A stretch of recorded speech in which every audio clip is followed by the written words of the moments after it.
नमस्कार, आइए सीधे रुक करते हैं। उपराष्ट्रपति इस वक्त संबोधित कर रहे हैं, सीधे उन्हें सुनते हैं। खास रिलेशनशिप है, they are in touch with tigers, ये कहीं और नहीं उदाहरण मिलेगा। और दिस एग्जेम्प्लीफाइज कोएग्जिस्टेंस, जो हमारी सांस्कृतिक विरासत है। Friends, gratifying to note that people of Arunachal Pradesh worship Mother Nature and her innumerable benign forms. आज के दिन तो पूरी दुनिया को देख लो, सभी एक ही चर्चा करते हैं, क्लाइमेट चेंज को कंट्रोल करो। आपने जो कर दिखाया है, जो कर रहे हैं, वो सराहनीय है। It must be emulated by one and all befittingly. और मैं गत दशक की बात कर रहा हूं, कितना अच्छा लगता है कि यहां से, यहां के अनलाइटेंड लोगों को who have made great contributions in craft, community work, social service, ऐसे प्रतिभाशाली 7 लोगों को पद्म अवार्ड दिए गए हैं। ये परिवर्तन का एक अंदाज है कि देश के किसी भी कोने में कोई भी व्यक्ति प्रतिभाशाली हो, उसको चुम्बी के तरीके से पकड़ा जाता है। कोई सिफारिश की आवश्यकता नहीं है, कोई पैट्रोनेज की आवश्यकता नहीं है। ये बदलते हुए भारत की नई तस्वीर है।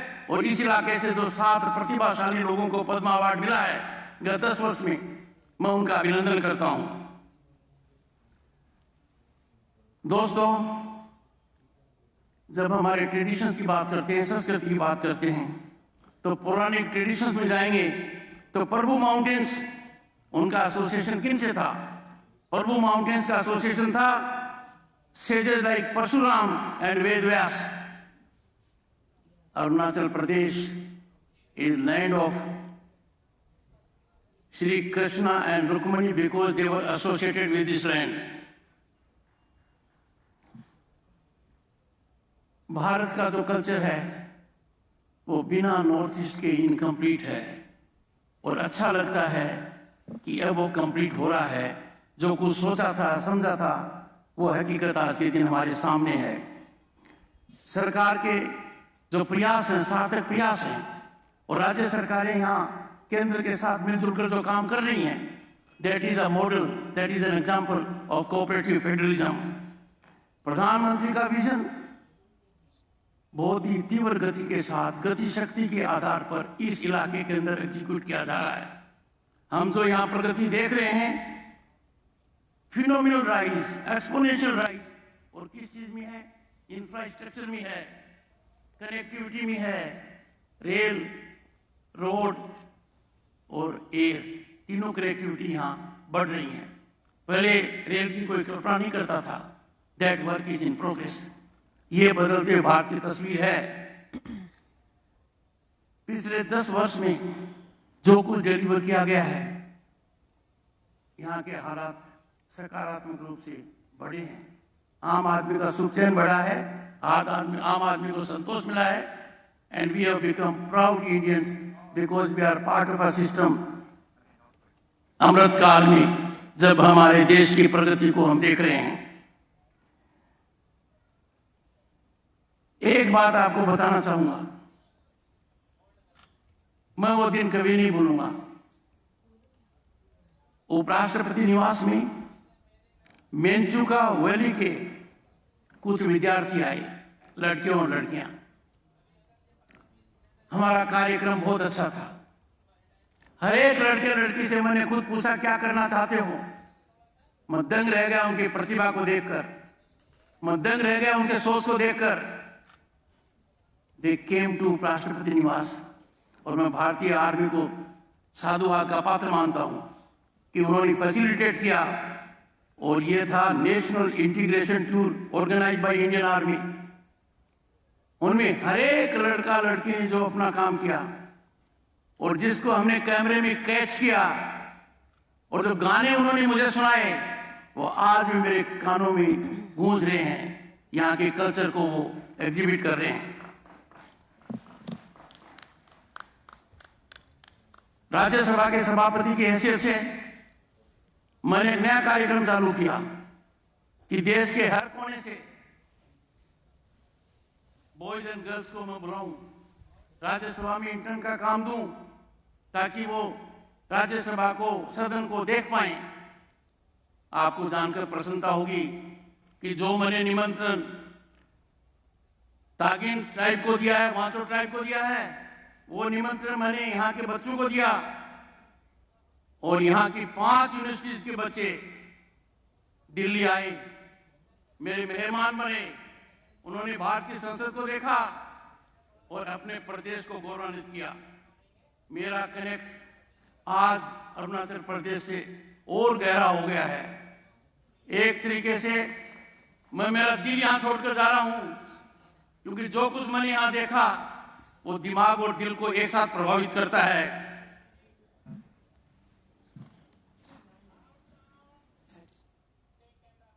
अरुणाचल प्रदेश के 38वें स्थापना दिवस समारोह का आयोजन किया जा रहा है इस वक्त ईटानगर में, और उपराष्ट्रपति जगदीप धनखड़ उसको संबोधित कर रहे थे और कह रहे थे कि ये जो मैं अपने सामने देख रहा हूं ये बदलते भारत की तस्वीर है।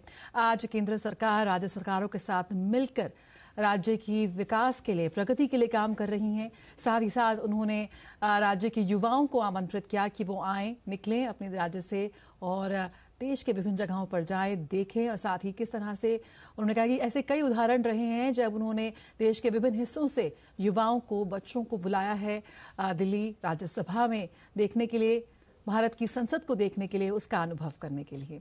और आइए इस वक्त की सुर्खियों पर डाल लेते हैं नजर। प्रधानमंत्री नरेंद्र मोदी ने जम्मू में दी 32,000 करोड़ रुपए से अधिक की सौगात। स्वास्थ्य, शिक्षा, रेल, सड़क, विमानन समेत बुनियादी ढांचे से जुड़ी कई विकास परियोजनाओं का उद्घाटन और शिलान्यास किया।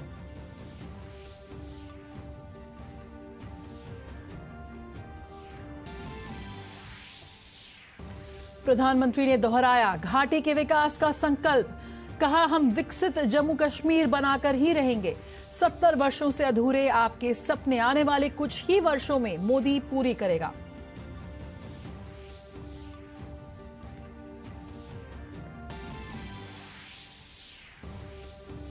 परिवारवाद की राजनीति पर जमकर बरसे प्रधानमंत्री। कहा, जम्मू कश्मीर ने दशकों तक परिवारवाद की राजनीति का दंश झेला है, लेकिन अब प्रदेश का कोई भी इलाका पीछे नहीं रहेगा, सब मिलकर आगे बढ़ेंगे।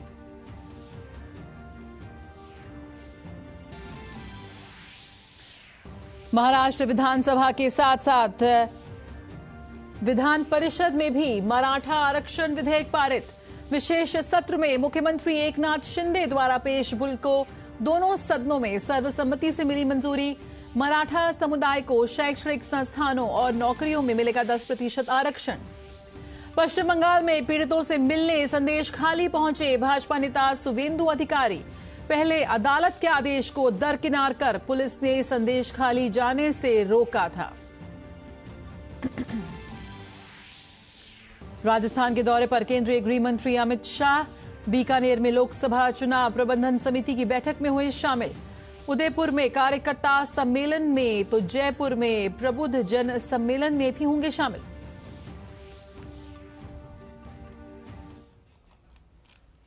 प्रधानमंत्री नरेंद्र मोदी ने कहा कि न्यू इंडिया वर्तमान पीढ़ी को आधुनिक शिक्षा प्रदान करने के लिए अधिक से अधिक खर्च कर रहा है। पिछले 10 वर्षों में देश में रिकॉर्ड संख्या के स्कूल, कॉलेज और विश्वविद्यालय बनाए गए हैं। वे जम्मू में आज 32,000 करोड़ रुपए से अधिक मूल्य की अनेक परियोजनाओं की सौगात देने के बाद लोगों को संबोधित कर रहे थे। प्रधानमंत्री ने कहा कि सरकार ने जम्मू कश्मीर के विकास के लिए संकल्प लिया है। पीएम मोदी ने कहा कि लगभग 50 नए डिग्री कॉलेज जम्मू कश्मीर में भी बनाए गए हैं।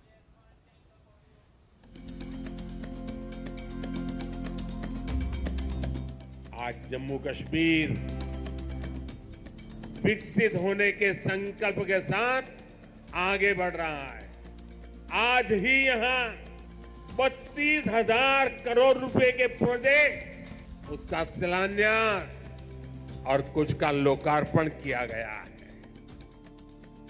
ये शिक्षा, कौशल, रोजगार, सेहत, उद्योग और कनेक्टिविटी से जुड़े प्रोजेक्ट्स हैं। अब जम्मू में आईआईटी भी है और आईआईएम भी है, और इसलिए लोग कहते हैं मोदी की गारंटी यानी गारंटी पूरा होने की गारंटी। आज यहां आईआईटी जम्मू के एकेडमिक कॉम्प्लेक्स और हॉस्टल का लोकार्पण हुआ है। इसके साथ साथ IIT Bhilai, IIT Tirupati, triple IT DM Kurnool, Indian institute of school Kanpur, Uttarakhand और त्रिपुरा में सेंट्रल संस्कृत यूनिवर्सिटी के परमानेंट कैंपस का भी लोकार्पण किया गया है। आज आईआईएम जम्मू के साथ साथ आईआईएम बोध गया बिहार में और आईआईएम विशाखापट्टनम कैंपस आंध्र में, उसका भी उद्घाटन यहीं से हुआ है। इसके अलावा आज NIT Delhi, NIT Arunachal Pradesh, NIT Durgapur, IIT Kharagpur, IIT Bombay, IIT Delhi, IISER Berhampur, triple IT Lucknow जैसे उच्च शिक्षा के आधुनिक संस्थानों में academic blocks, hostel, library, auditorium ऐसी कई सुविधाओं का भी लोकार्पण हुआ है।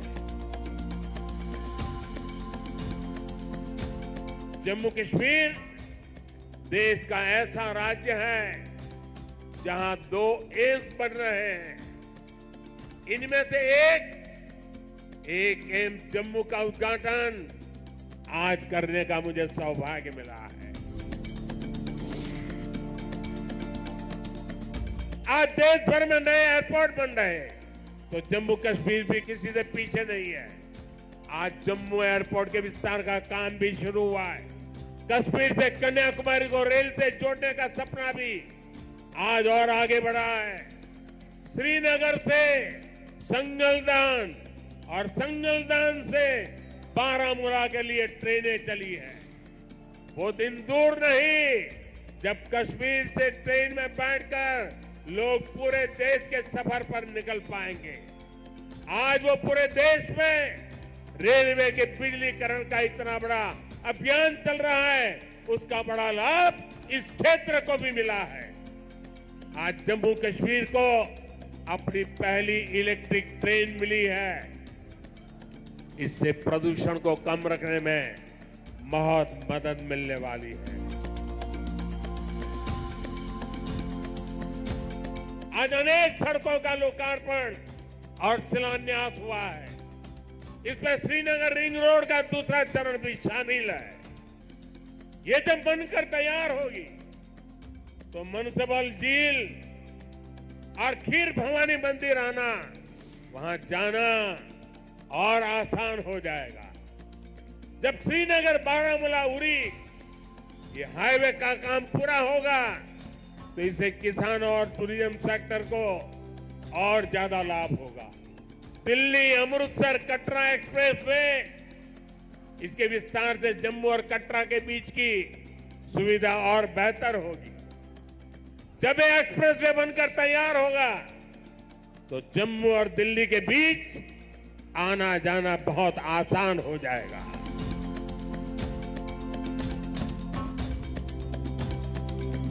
आज यहां सैकड़ों नौजवानों को सरकारी नियुक्ति पत्र भी सौंपे गए हैं। मैं सभी नौजवान साथियों को भी बहुत बहुत शुभकामनाएं देता हूं।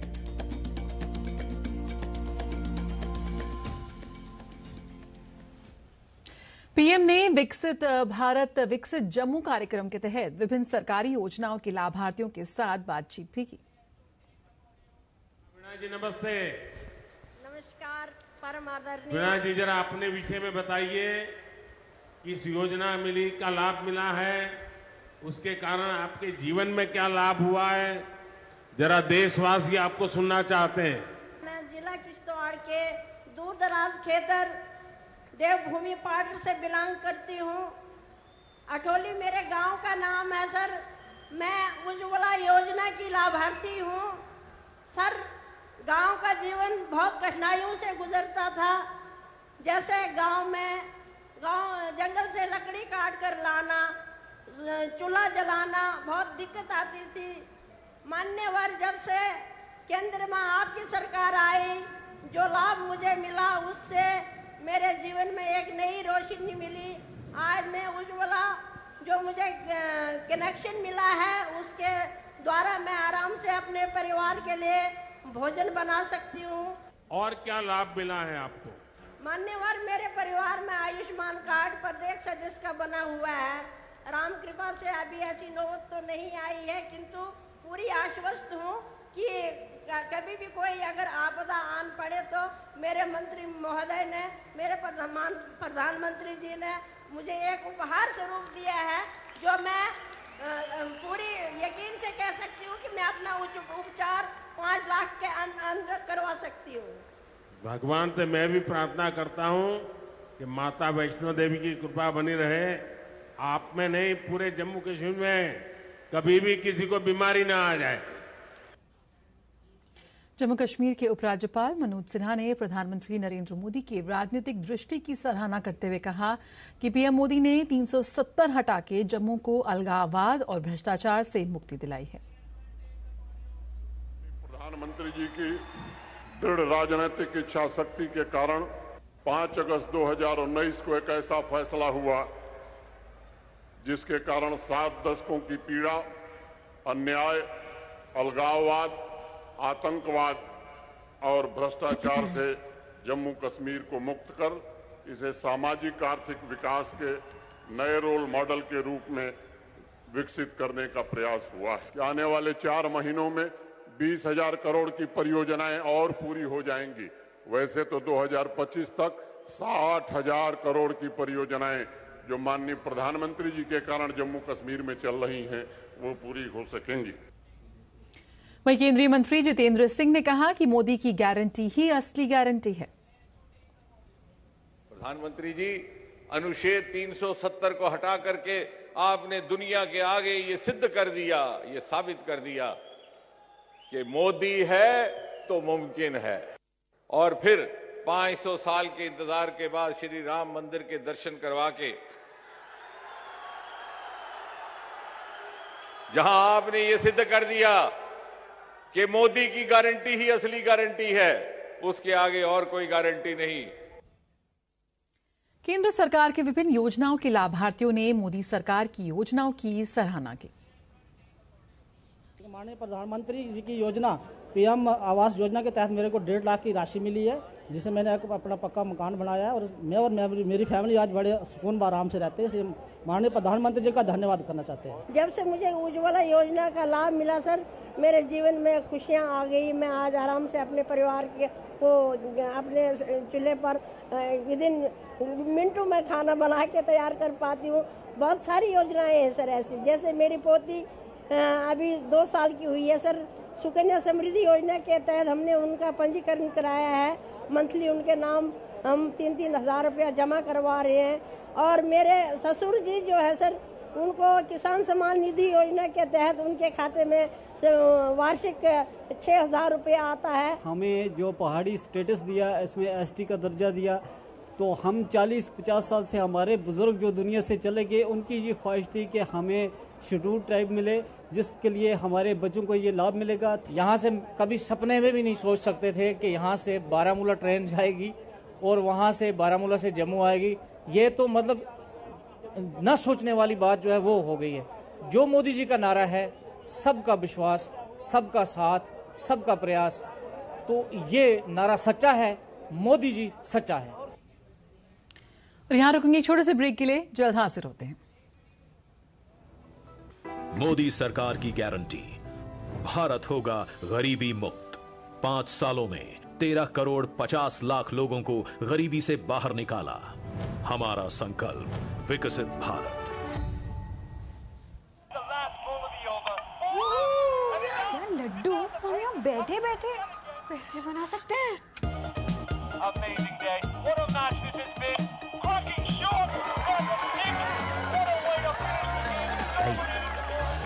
मैं तुम्हारे बिजनेस आइडिया का बड़ा फैन।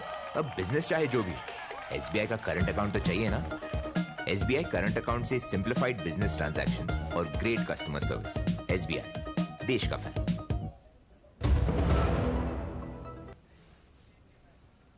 पश्चिम बंगाल के नेता प्रतिपक्ष सुवेंदु अधिकारी और भाजपा विधायक शंकर घोष स्थानीय लोगों से मिलने संदेशखाली पहुंचे। पश्चिम बंगाल के उत्तर 24 परगना जिले में स्थित गांव संदेशखाली में इन दिनों जमकर विरोध प्रदर्शन हो रहा है। इसी बीच हिंसाग्रस्त इलाके में जा रहे भाजपा नेता सुवेंदु अधिकारी और उनके साथ पार्टी के अन्य नेताओं को पुलिस ने रोक दिया था, लेकिन कलकत्ता हाईकोर्ट के निर्देश के बाद उन्हें संदेशखाली जाने की इजाजत मिल गई। बता दें, जब सुवेंदु अधिकारी आज संदेशखाली जाने के लिए अन्य विधायकों के साथ रवाना हुए तो उन्हें पश्चिम बंगाल पुलिस ने रास्ते में ही रोक दिया था। इसके विरोध में भाजपा नेताओं ने वहीं पर धरना शुरू कर दिया। भाजपा नेता सुवेंदु अधिकारी ने कहा कि संविधान का मुख्य स्तंभ न्यायपालिका है। ममता पुलिस कलकत्ता उच्च न्यायालय के आदेश को चुनौती दे रही है।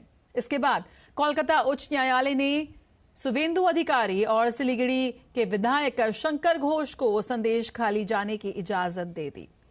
वहीं आज सुबह से 12 स्थानों पर फिर से धारा 144 लागू कर दी गई है। बता दें कि यहां की महिलाओं ने बीते दिनों आरोप लगाए थे कि टीएमसी नेता शाहजहां शेख और अन्य टीएमसी नेताओं ने उनकी जमीनों पर कब्जा कर लिया है और कुछ महिलाओं ने टीएमसी नेताओं पर यौन शोषण के भी आरोप लगाए हैं। पीड़ितों से मिलने के बाद क्या कुछ कहना है सुवेंदु अधिकारी का, आइए सुनते हैं। लोग मोदी जी का साथ है, बीजेपी को भरोसा कर रहा है। मैं सब गांव में घुमा हूं, लगातार 3-3.5 घंटा सब गांव में गया हूं। भाजपा की हमारी 14 कार्यकर्ता जेल में है। मैं अभी जो लोकसभा का कन्वेनर है हमारी Vikas Singh leader, ex district president, उसको भी फर्जी इल्जाम में गिरफ्तार किया।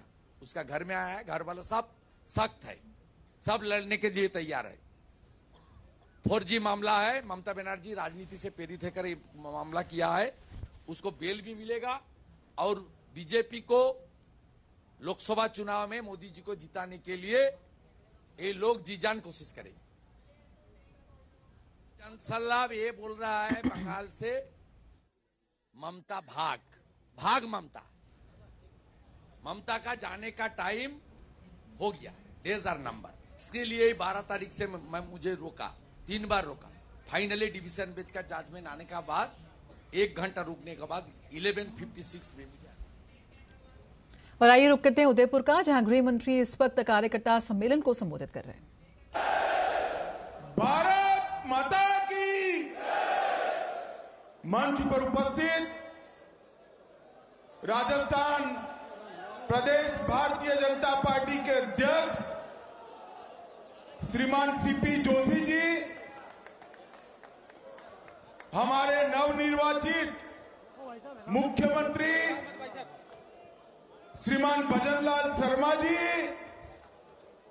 और आज उदयपुर के आसपास 3 लोकसभा क्षेत्र से आए हुए भारतीय जनता पार्टी के मालिक, ऐसे मेरे सभी कार्यकर्ता भाइयों बहनों को मेरा प्रणाम, नमस्कार। सबसे पहले मैं मेवाड़ की रक्षक कालिका माता, सागरा माता और अंबा माता को शीश झुकाकर प्रणाम कर कर मेरी बात की शुरुआत करना चाहता हूं। आज जब भाई ये मीडिया वाले खड़े हैं, जरा बैठ जाओ, जरा सेट कर कर बैठ जाओ, मैं यहीं रहने वाला हूं, प्लीज बैठ जाइए। आज मैं मेवाड़ की इस वीर भूमि पर आया हूं तब महाराणा प्रताप और गोविंद गुरु को भी प्रणाम कर कर मेरी बात की शुरुआत करना चाहता हूं। मित्रों, ये भूमि के कण कण में वीरता, त्याग और बलिदान भरा पड़ा है। सिर्फ राजस्थान नहीं, कश्मीर से कन्याकुमारी और कामाख्या से लेकर द्वारका तक पूरा देश मेवाड़ ने जो लड़ाई लड़ी मुगलों के सामने, इसको सिर झुकाकर प्रणाम करता है। आज इस देश में हम गौरव के साथ, सम्मान के साथ जी रहे हैं, तो मेवाड़ के शूरवीरों का बलिदान और उनका संघर्ष एकमात्र वहीं से इतिहास ने अपनी करवट बदली थी। मैं आज यहां आया हूं तब पन्ना धाई का बलिदान और मीराबाई की भक्ति आंदोलन को भी प्रणाम कर कर मेरी बात की शुरुआत करता हूं। सबसे पहले मैं वीरों की भूमि राजस्थान की पूरी जनता का भारतीय जनता पार्टी की ओर से हृदय से धन्यवाद करना चाहता हूं। हम 2014 में राजस्थान के सामने आए, आपने सभी की सभी सीटें मोदी जी की झोली में डाल दी। हम 2019 में आए, आपने सभी की सभी सीटें मोदी जी की झोली में डाली और अभी अभी चुनाव हुआ। इस चुनाव में भी भजनलाल के नेतृत्व में पूर्ण बहुमत की भारतीय जनता पार्टी की सरकार बना दी। ये राजस्थान का संगठन, ये राजस्थान भारतीय जनता पार्टी पूरे देश के सभी प्रदेश यूनिटों में सबसे अच्छा संगठन का जानकार अगर कोई एक प्रदेश है तो ये मेरा राजस्थान का प्रदेश है। यहां पर सुंदर सिंह भंडारी जी ने दधी जी की तरह अपनी हड्डियां गलाकर यहां पर भाजपा की नींव डाली। मित्रों, जब मैं आज यहां आया हूं तब 2 दिन पहले ही हमारे नेता और देश के प्रधानमंत्री मोदी जी ने राष्ट्रीय परिषद में हमारा आह्वान किया। वहां से 2 नारे दिए गए। पहला नारा था अब की बार, अरे जोर से बोलो, महाराणा प्रताप की भूमि के कार्यकर्ता हो, अब की बार, फिर एक बार, जोर से बोलिए जरा, फिर एक बार, अब अगर 400 पार करना है और मजबूती के साथ मोदी सरकार बनानी है तो राजस्थान में कहीं भी गलती नहीं होनी चाहिए। फिर से एक बार हैट्रिक लगाकर 25 की 25 सीटें मोदी जी की झोली में डालनी है। भाई और बहनों, हाथ उठाकर मुट्ठी भींचकर बताओ, सभी की सभी सीटें मोदी जी की झोली में डालेंगे क्या? सब सीटों पर कमल विजयी होगा? 400 पार करेंगे क्या? फिर से मोदी सरकार बनाएंगे क्या? भाई और बहनों, ये भारतीय जनता पार्टी की विजय यात्रा, इसका अर्जुन भी आप हो और इसके कृष्ण भी आप हो। आप ही कोई विजय यात्रा को आगे बढ़ाना है। भाइयों और बहनों, कांग्रेस पार्टी ये परिवारवादी पार्टी है। इतना ही नहीं, ये दिशा विहीन पार्टी। मोदी जी ने 10 साल के अंदर देश के 25 करोड़ गरीबों को गरीबी रेखा के बाहर लाने का काम किया। हर गरीब को घर का घर दिया, शौचालय दिया, गैस का सिलेंडर दिया, घर में बिजली दी, प्रति व्यक्ति प्रति माह 5 किलो अनाज फ्री ऑफ कॉस्ट दिया। 5 लाख तक की सभी दवाइयों का खर्चा आज नरेंद्र मोदी सरकार उठा रही है और देश भर में हर किसान को 6,000 मिल रहा है। भजनलाल जी ने 6,000 की जगह राजस्थान के किसानों को 8,000 रुपया देने का काम किया। भजनलाल जी ने, भाजपा सरकार ने 450 रुपये में गैस का सिलेंडर हर गरीब को देने का काम किया है। 70 लाख से ज्यादा माताओं को 450 रुपये में गैस का सिलेंडर देने का काम भजनलाल शर्मा की सरकार ने किया है। नरेंद्र मोदी सरकार ने इस देश को सुरक्षित करने का, जब कांग्रेस की सरकार थी, मनमोहन सिंह की सरकार थी, मित्रों, पाकिस्तान से आए दिन आलिया, मालिया, जमालिया घुस जाते थे, बम धमाके करते थे। आपने मोदी सरकार बना दी, पाकिस्तान की आदत नहीं गई। पूंछ और उरी में हमारे जवानों पर गोलियां चलाकर भून दिया, पुलवामा में हमला किया, मगर पाकिस्तान वालों को याद नहीं रहा, सरकार बदल गई। मोदी जी ने 10 ही दिन में सर्जिकल स्ट्राइक और एयर स्ट्राइक कर पाकिस्तान के घर में घुसकर बदला लेने का काम किया। और मित्रों, आज वो कश्मीर, जिस कश्मीर के लिए श्यामा प्रसाद मुखर्जी ने अपने जीवन का बलिदान दिया, हम कहते थे जहां हुए बलिदान मुखर्जी वो कश्मीर। धारा 370, सब लोग हंसते थे कि भाजपा वाले 1950 से कहते हैं धारा 370 हम हटाएंगे, इसका विरोध किया था। अटल जी की सरकार बनी, हटाने का नाम नहीं दिया, मगर उस वक्त हमारे पास पूर्ण बहुमत नहीं था।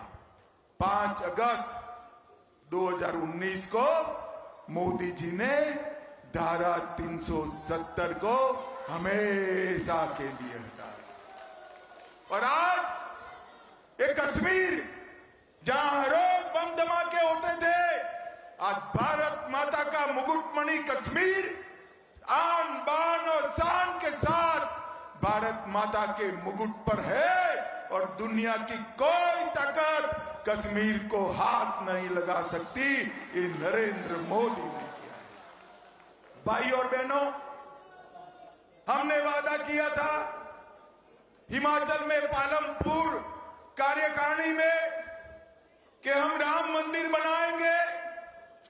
भगवान राम जो करोड़ों लोगों के आराध्य है, वो एक टेंट में अपमानित होकर अपना स्थान गंवा कर बैठे थे। मित्रों, एक कांग्रेस पार्टी ने प्रभु श्री राम के मंदिर के मुद्दे को अटका कर रखा, लटका कर रखा, भटका कर रखा। कहीं पर भी इनकी मंशा नहीं थी कि अयोध्या में राम मंदिर बने। हम कहते थे कि हम राम मंदिर बनाएंगे और वही बनाएंगे जहां रामलल्ला का जन्म हुआ था, मगर हमें ताने लगाए जाते, कब बनाएंगे, कब बनाएंगे। और इस 22 जनवरी 2024 को वो दिन आ गया, मोदी जी ने रामलल्ला की प्राण प्रतिष्ठा कर पूरे भारत को हर्षित और आनंदित कर दिया। और एक कांग्रेस पार्टी जब रामलल्ला का मंदिर बना, तब कांग्रेस पार्टी एक कार्यक्रम का बहिष्कार कर, मोदी जी के 10 साल, भारत के गौरव के 10 साल, मोदी जी के 10 साल, गरीब कल्याण के 10 साल, और मोदी जी के 10 साल ये भारत के उत्कर्ष और विकास के 10 साल। मित्रों, आज मैं बताने आया हूं, मोदी जी ने 10 ही साल में भारत के अर्थतंत्र को 11वें नंबर से 5वें नंबर पर लाकर रख दिया है। और आज मैं कहकर जाता हूं,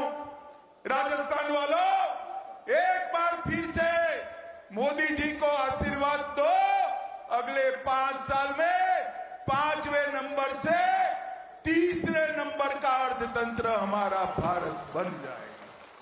भारत का विकास एक कांग्रेस पार्टी नहीं कर सकती। गरीबों का कल्याण एक कांग्रेस पार्टी नहीं कर सकती। भारत को सुरक्षित एक कांग्रेस पार्टी नहीं कर सकती। और भारत का उत्कर्ष, भारत का गौरव ये भी कांग्रेस पार्टी नहीं बढ़ा सकती।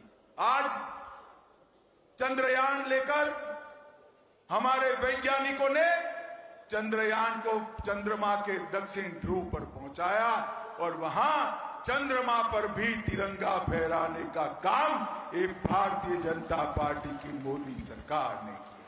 मित्रों, अनेक प्रकार के ऐसे काम आर्थिक प्रगति से लेकर भ्रष्टाचार को समाप्त करने तक नरेंद्र मोदी सरकार ने की।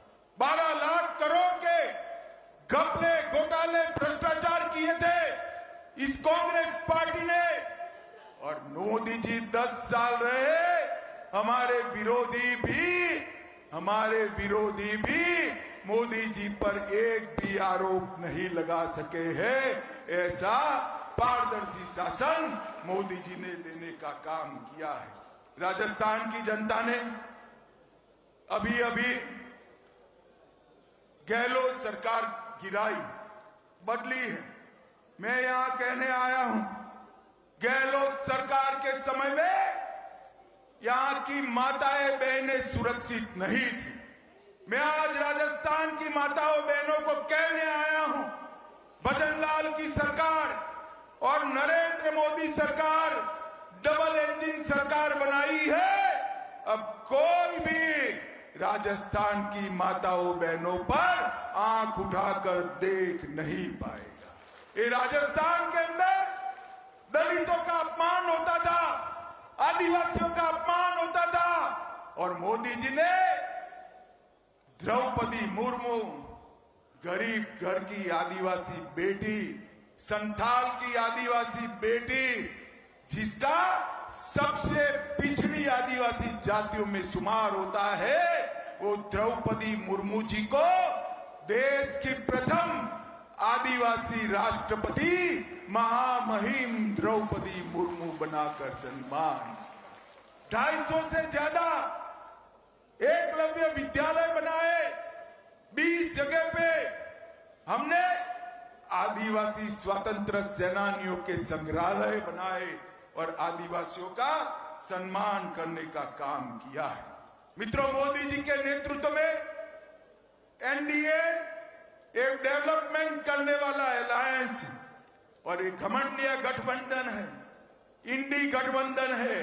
ये 7 परिवारों का, परिवारवादी पार्टियों का स्वार्थी मेल जोल है। एक और हमने राम का मंदिर बनाया।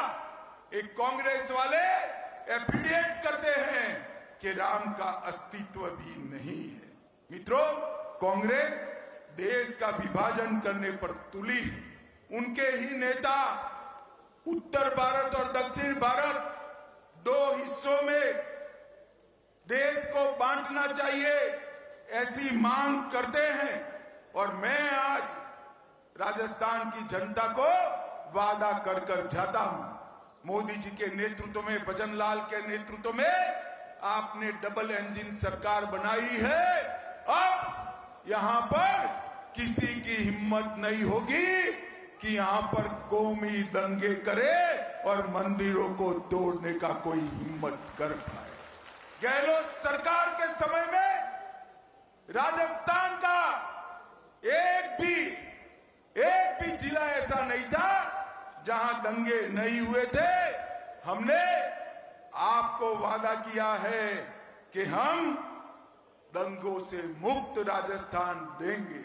मित्रों, आने वाले दिनों में मोदी जी के नेतृत्व में भारत का विकास होना तय है। मोदी जी ने भारत के युवाओं के सामने 2047 में जब भारत की आजादी के 100 साल होंगे, तब कैसा भारत हो, इसका एक महान स्वप्न रखा। 2047 में संपूर्ण विकसित और आत्मनिर्भर भारत हम भारत को बनाएंगे। ये भारतीय जनता पार्टी का वादा है। राजस्थान की जनता ने 2 बार मोदी जी को खूब वोट दिए, सभी की सभी सीटें दी। अब तीसरी बार भी एक कर एक इंजन की सरकार तो यहां बना दी आपने भजनलाल जी की, और दूसरा इंजन भी फिर से रिपीट करना है मोदी जी वाला, जिससे देश का विकास हो। कार्यकर्ता भाई और बहनों, मोदी जी ने आपका आह्वान किया है, हम सबका आह्वान किया है, हम घर घर जाए, 25 करोड़ लाभार्थियों की फौज को जाकर मोदी जी के नाम से प्रणाम करें और विनम्रता के साथ जनादेश को मांगे कि आपका दिया हुआ वोट, आपका दिया हुआ आशीर्वाद भारत माता को विश्व गुरु बनाने की दिशा में आगे बढ़ने वाला है। इसके लिए जाएं। आज से लेकर काउंटिंग तक मेवाड़ की वीर धरा के सभी कार्यकर्ताओं को मैं आह्वान करने आया हूं। आज से लेकर काउंटिंग तक हमारा एक ही लक्ष्य होना चाहिए, अब की बार, जरा जोर से बोलो, अब की बार, अब की बार, अब की बार, फिर एक बार, फिर एक बार, भाई और बहनों, फिर से एक बार सभी की सभी सीटें जीतने का रिकॉर्ड राजस्थान की भारतीय जनता पार्टी बनाए, ऐसा संकल्प लेकर हम जाए और ये तीनों सीटों पर प्रचंड बहुमत के साथ भारतीय जनता पार्टी का विजय ध्वज फहराए। यही आप लोगों से प्रार्थना है। मेरे साथ बोलिए, भारत माता की, भारत माता की, भारत माता की, वंदे वंदे वंदे वंदे। मेवाड़ की धरा पर आदरणीय शाह साहब का स्वागत, आभार। एक बार जोर से धन्यवाद भाई, धन्यवाद। तो केंद्रीय गृह मंत्री अमित शाह इस वक्त राजस्थान के दौरे पर हैं। उन्होंने बीकानेर में लोकसभा चुनाव प्रबंधन समिति की बैठक में वो शामिल हुए और इस वक्त आप सीधी तस्वीरें देख रहे थे, उनका संबोधन देख रहे थे उदयपुर से, जहां पर वो कार्यकर्ता सम्मेलन को संबोधित कर रहे थे। और आइए खबरों में आगे बढ़ते हैं। यहां पर बात करते हैं संदेश खाली की। संदेश खाली की अगर बात करें तो इस वक्त संदेश खाली दौरे पर राष्ट्रीय महिला आयोग की अध्यक्ष रेखा शर्मा ने पुलिस महानिदेशक से मुलाकात के बाद बताया कि डीजीपी बेहद दबाव में है। आयोग के अध्यक्ष ने कहा कि ये बहुत बड़ी बात है कि डीजीपी ने उनसे मुलाकात की और 8-9 बार वो पश्चिम बंगाल आ चुकी हैं और डीजीपी ने कभी भी उनसे मुलाकात नहीं की है। और डीजीपी ने पुलिस विभाग की कमी को माना और जब उन्होंने सुझाव दिया कि संदेश खाली में सभी पुलिस अधिकारियों को बदल दिया जाना चाहिए तो इस बात को भी उन्होंने गंभीरता से लिया। लेकिन इसी बीच डीजीपी को 1 या 2 फोन कॉल आए और उसके बाद उनका रवैया पूरी तरह से बदल गया और उन्होंने इस बैठक को छोटा कर दिया। जब उन्होंने एनसीडब्ल्यू ने शाहजहां शेख का नाम लिया तो उन्हें वो भी काफी नागवार गुजरा और उन्होंने शाहजहां को कैसे गिरफ्तार कर सकते हैं ये बात उन्होंने कही। कुछ 1-2 फोन आए जिसके बाद उनका वो पूरा रवैया चेंज हुआ और उन्होंने वो मीटिंग को शॉर्ट कर दिया। शॉर्ट इसलिए भी किया कि जहां हमने शाहजहां का नाम लिया उनको थोड़ा सा वो चुभा और उन्होंने कहा कि वो अरेस्ट कैसे करेंगे जब उसके अगेंस्ट कुछ है ही नहीं और ईडी को अरेस्ट करना चाहिए, हम क्यों अरेस्ट करें। सो अगर वो बिल्कुल ही ये कह रहे हैं कि उसके अरेस्ट अगेंस्ट कुछ नहीं है तो इन्वेस्टिगेशन क्या करेंगे। तो वहाँ पे मुझे लगता है कि वो उनके हाथ बंधे हुए हैं, वो कुछ नहीं कर सकते। अगर उनको मीटिंग भी कट शॉर्ट करनी पड़ी तो आप सोच सकते हैं वो प्रेशर में है और अंडर प्रेशर वो कैसे काम करेंगे। पश्चिम बंगाल के हावड़ा में भाजपा ने संदेश खाली घटना पर विरोध प्रदर्शन भी किया।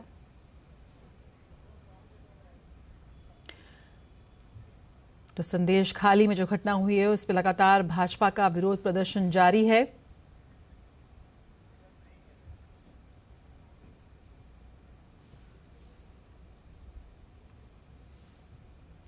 रुकेंगे एक छोटे से ब्रेक के लिए, जल्द हाजिर होते हैं।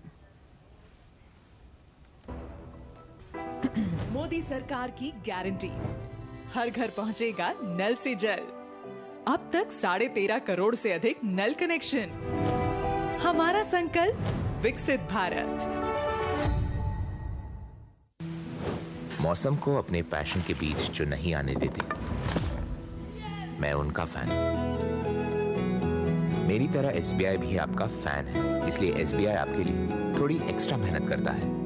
तो excellent customer service, assistance to MSMEs और टेक्नोलॉजी ड्रिवन बैंकिंग सॉल्यूशंस। घर छोड़ दूं, एसबीआई बदल रहा है क्योंकि हम एक बदलते देश के फैन हैं। एसबीआई, देश का फैन। मोदी सरकार की गारंटी, सभी को मिल रही हैं सस्ती एवं अच्छी दवाएं, वो भी कम से कम 75% कम कीमतों पर। और अब देश भर में 25,000 जन औषधि केंद्रों के अभियान के तहत रोजगार के अवसर की भी गारंटी। केंद्र संचालकों को 5 लाख से 7 लाख रुपए तक की वित्तीय सहायता का भी प्रावधान। जन औषधि केंद्र खोलने के लिए ऑनलाइन आवेदन www.janaushadhi.gov.in पर आमंत्रित हैं।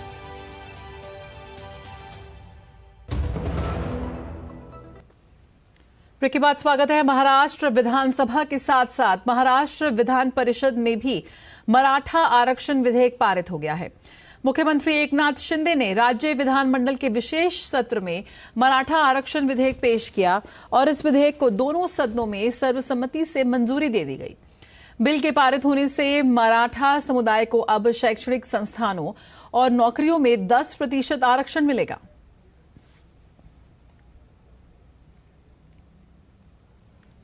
उत्तर प्रदेश के मुख्यमंत्री योगी आदित्यनाथ ने ग्राउंड ब्रेकिंग सेरेमनी 4.0 के तहत एआई कॉन्क्लेव को संबोधित करते हुए कहा कि आज उत्तर प्रदेश डेटा सेंटर का हब बनने जा रहा है। कुल मिलाकर 8 नए डेटा सेंटर उत्तर प्रदेश में बन रहे हैं। उत्तर प्रदेश जहां पर इसकी संभावनाएं नहीं थी, वहां पर यह संभव हो पा रहा है। डाटा सेंटर का एक हब बनने जा रहा है। 3 डाटा सेंटर वर्तमान में अब तो स्थापित हो चुके हैं, स्थापित होने की अंतिम प्रक्रिया के साथ जुड़ रहे हैं और 8 नए, कुल मिलाकर के 8 नए डाटा सेंटर यूपी के अंदर बन रहे हैं। उत्तर प्रदेश के अंदर जहां पर कभी इस प्रकार की संभावना नहीं थी, आज वह यूपी के अंदर संभव हो पा रहा है। और शेयर बाजार में आज तेजी देखने को मिली। सेंसेक्स 349 अंक की तेजी के साथ 73,057 के स्तर पर बंद हुआ। वहीं निफ्टी ने आज भी नया रिकॉर्ड बनाया है। निफ्टी 22,196 के स्तर पर बंद हुआ। दिन भर के उतार चढ़ाव के बीच आज सेंसेक्स निफ्टी हरे निशान पर बंद हुए। केंद्रीय वाणिज्य और उद्योग मंत्री पीयूष गोयल ने दिल्ली में अमेरिका के उप विदेश मंत्री रिचर्ड वर्मा से मुलाकात की। इसके साथ ही दोनों देशों के साझा व्यापार संबंधों पर चर्चा की। पीयूष गोयल ने इस बैठक के अपनी सोशल मीडिया प्लेटफॉर्म एक्स पर एक पोस्ट के जरिए तस्वीरें साझा की। साथ ही लिखा, अमेरिका के प्रबंधन और संसाधन राज्य उप सचिव रिचर्ड आर वर्मा से मिलकर खुशी हुई। उन्होंने आगे लिखा, अधिक सहयोग और विकास के नए अवसर तलाशने के लिए भारत अमेरिका व्यापार और निवेश संबंधों को और मजबूत करने के लिए सार्थक चर्चा हुई। भारत और यूरोपीय संघ के बीच मुक्त व्यापार समझौते के लिए 7वें दौर की वार्ता राजधानी दिल्ली में चल रही है। मुक्त व्यापार समझौते से न केवल भारत और यूरोपीय संघ के बीच व्यापारिक साझेदारी बढ़ेगी, बल्कि भारत से निर्यात को भी बढ़ावा मिलेगा। देखिए एक खास रिपोर्ट। भारत को 2030 तक तीसरी सबसे बड़ी अर्थव्यवस्था बनाने का रास्ता व्यापार से होकर जाता है, जिसके लिए केंद्र सरकार लगातार समझौते कर रही है। इन्हीं समझौतों में भारत का यूरोपीय संघ के साथ मुक्त व्यापार समझौता यानी FTA विकसित बाजारों के साथ व्यापार संबंधों को बढ़ाने की दिशा में एक बड़ा कदम है। FTA पर भारत और यूरोपीय संघ के बीच 7वें दौर की बातचीत नई दिल्ली में चल रही है। FTA वार्ता के साथ भारत और यूरोपीय संघ एक निवेश संरक्षण समझौते और GI टैग के समझौते पर चर्चा करेंगे। इस वार्ता में सेवाओं और निवेश पर ध्यान केंद्रित करते हुए सामान और सार्वजनिक खरीद के लिए समझौते किए जाएंगे। यूरोपीय संघ के साथ FTA से दोनों क्षेत्रों के बीच व्यापार और निवेश को बढ़ावा मिलेगा। भारत और यूरोपीय संघ के बीच व्यापार और सेवाओं के निर्यात बढ़ेंगे। व्यापारियों को बड़े बाजारों तक पहुंच में सुविधा होगी। टैरिफ और कुछ गैर टैरिफ बाधाओं को खत्म कर सकती है। निर्यातकों को प्रतिस्पर्धा देशों की तुलना में प्राथमिकता मिलेगी। यूरोपीय संघ के साथ मुक्त व्यापार समझौते पर पिछले दौर की वार्ता में वस्तुओं, सरकारी खरीद प्रस्तावों से संबंधित नीतिगत क्षेत्रों और तकनीकी मामलों में बातचीत हुई थी। यूरोपीय संघ भारत का तीसरा सबसे बड़ा व्यापारिक साझेदार है। ये भारत के FTA वार्ताओं में संभवतः सबसे महत्वपूर्ण है। यूरोपीय संघ के अलावा भारत ने जापान, दक्षिण कोरिया, आसियान क्षेत्र के देशों और दक्षिण सार्क नेशंस, मॉरिशस, ऑस्ट्रेलिया, संयुक्त अरब अमीरात के देशों के साथ 13 क्षेत्रीय व्यापार समझौतों और मुक्त व्यापार समझौतों पर हस्ताक्षर हुए हैं। इन सभी देशों में भारत के व्यापारिक निर्यात में पिछले 10 वर्षों में बड़ी वृद्धि दर्ज की गई है। ब्यूरो इनपुट्स के साथ अंबिका रश्मि की रिपोर्ट, DD न्यूज। केंद्रीय मंत्री और अमेठी से सांसद स्मृति ईरानी ने अपने संसदीय क्षेत्र के दूसरे दिन के दौरे की शुरुआत भेटुआ ब्लॉक के दलशाहपुर गांव से जनसंवाद विकास यात्रा में शामिल होकर की।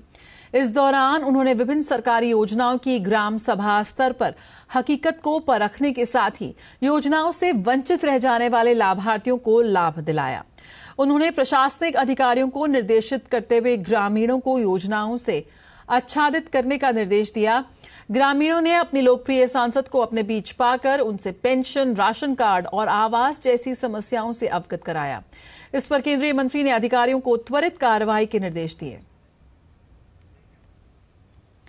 उत्तर प्रदेश के रायबरेली में कांग्रेस सांसद राहुल गांधी की भारत जोड़ो न्याय यात्रा के दौरान स्थानीय लोगों ने काले झंडे दिखाए। राहुल गांधी की यात्रा इस समय उत्तर प्रदेश में घूम रही है और इसी क्रम में उनका काफिला रायबरेली पहुंचा, जहां इस यात्रा को स्थानीय लोगों का विरोध देखने को मिला। गौरतलब है कि राहुल गांधी की भारत जोड़ो न्याय यात्रा का दूसरा चरण शुरुआत से ही विवादों में घिरा रहा है और असम की CID ने भारत जोड़ो न्याय यात्रा के दौरान सार्वजनिक संपत्ति को नष्ट करने के मामले में राहुल गांधी समेत कई पार्टी नेताओं को 23 फरवरी को तलब भी किया है। कर्नाटक में कांग्रेस सरकार ने राहुल गांधी के निर्वाचन क्षेत्र वायनाड में एक पीड़ित परिवार को 15 लाख रुपए जारी किए हैं। भाजपा को इस पर आपत्ति है क्योंकि कर्नाटक की सरकार पड़ोसी राज्य केरल की मदद कर रही है और ऐसे हालात में जब उसके अपने किसान आत्महत्या कर रहे हैं। कर्नाटक में बीजेपी अध्यक्ष BY विजेंद्र येदियुरप्पा ने कहा कि राहुल गांधी का पक्ष लेने के लिए सरकार द्वारा कर्नाटक के करदाताओं के धन का घोर दुरुपयोग पूरी तरह से अपमानजनक है। यह भी कहा कि कांग्रेस पार्टी के अस्तित्व के संघर्ष के बीच उसके मंत्री राज्य के खजाने का एक एक रुपया लूटने में कोई कसर नहीं छोड़ रहे हैं। Karnataka government has released 15 lakhs. Why? Because Rahul Gandhi has demanded this. So just because Rahul Gandhi has demanded Karnataka government to release money, our Chief Minister Siddaramaiah has released 15 lakh rupees to a person who has died due to the elephant stampede in Kerala, that too in Wayanad area. So this is a total misuse of state funds. So how can Karnataka government or Siddaramaiah can release funds to a person who has died in Kerala? Karnataka सरकार के इस कदम के बाद कर्नाटक में विपक्ष लगातार हमलावर है। कर्नाटक के पूर्व CM और JDS नेता HD कुमारस्वामी ने कहा कि लोगों को कर्नाटक सरकार के इस रवैये के बारे में सोचना चाहिए। राज्य में जानवरों के हमले से हुई मौतों में 5 लाख रुपए दिए जाते हैं और वायनाड के लिए उन्होंने 15 लाख रुपए दिए हैं। Their leader from Delhi, Rahul Gandhi, on his request or on his direction, this government liberally they have given the compensation. How this government behaving, everybody can understand.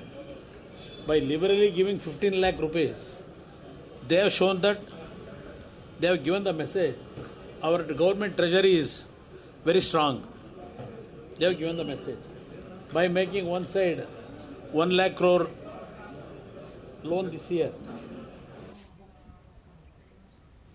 खबरों का सिलसिला जारी रहेगा DD न्यूज पर। फिलहाल इस बुलेटिन में इतना ही। नमस्कार।